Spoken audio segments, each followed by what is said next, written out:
Right, we've got some breaking news to bring you now, and that is that the PGMOL have acknowledged that VAR made a mistake yesterday against Chelsea. Carve, I think this may be unsurprising, but what can you tell us? Well, look, straight after the game yesterday, PGMOL chief Howard Webb contacted our private, but you would have to assume that he apologised on behalf of PGMOL. This is a disgrace. There's no softer way to say it, no polite angle, no these things even out over a season excuse that can wash this away. Arsenal were robbed in broad daylight against Chelsea, and VAR stood there, arms folded, pretending not to see what the entire footballing world saw in real time. A clear penalty, denied. Not debated, not marginal, not one of those ghost decisions you need 20 replays and a microscope to argue over. Clear, obvious, Stonewall. And yet, somehow, it vanished into the same dark void where accountability in officiating seems to live. From the opening whistle, this match had the feel of a battle rather than a derby. Arsenal came with intent, pressing high, moving the ball sharply, forcing Chelsea into mistakes and nervy clearances. You could feel the tension building, the sense that one big moment would swing the game. And when that moment arrived, it wasn't a goal, it wasn't a red card, it wasn't even a wonder save. It was a decision. Or rather, a non-decision. A foul in the box so blatant that players stopped, fans erupted, and even neutral viewers sat up thinking, surely this is routine. VAR exists for moments like this. This is literally its job description. And yet, nothing happened. The silence from the officials was deafening. No trip to the monitor. No prolonged check. No explanation that made sense. Just play on, as if Arsenal players hadn't been hacked down in the area, as if the laws of the game had suddenly been rewritten mid-match. The reaction on the pitch told the whole story.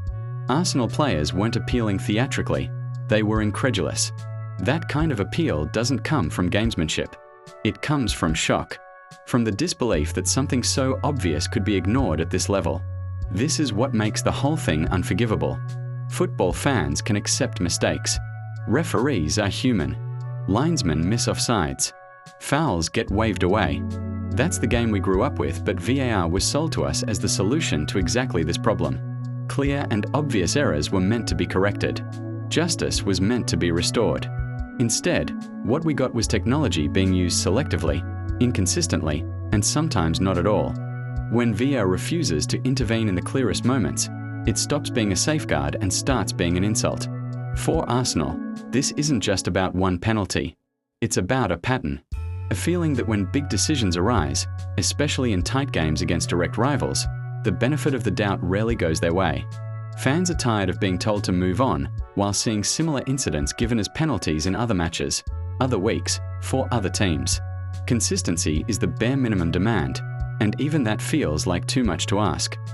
Chelsea, of course, will take the result and move on. That's football. You play what's in front of you. But deep down, even their supporters know they got away with one. Wins and points earned through controversial decisions never sit comfortably, because everyone knows the truth. Arsenal were denied a chance they had earned.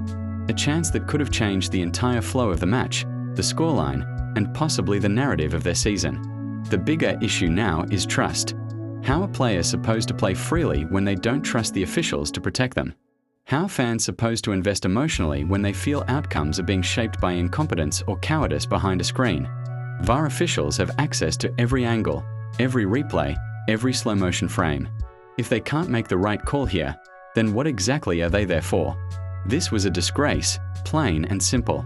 Not because Arsenal lost or dropped points, but because the integrity of the game took another hit. Football survives on belief. Belief that effort is rewarded, that rules mean something, that justice, even if delayed, eventually arrives. On this day, against Chelsea, that belief was shaken.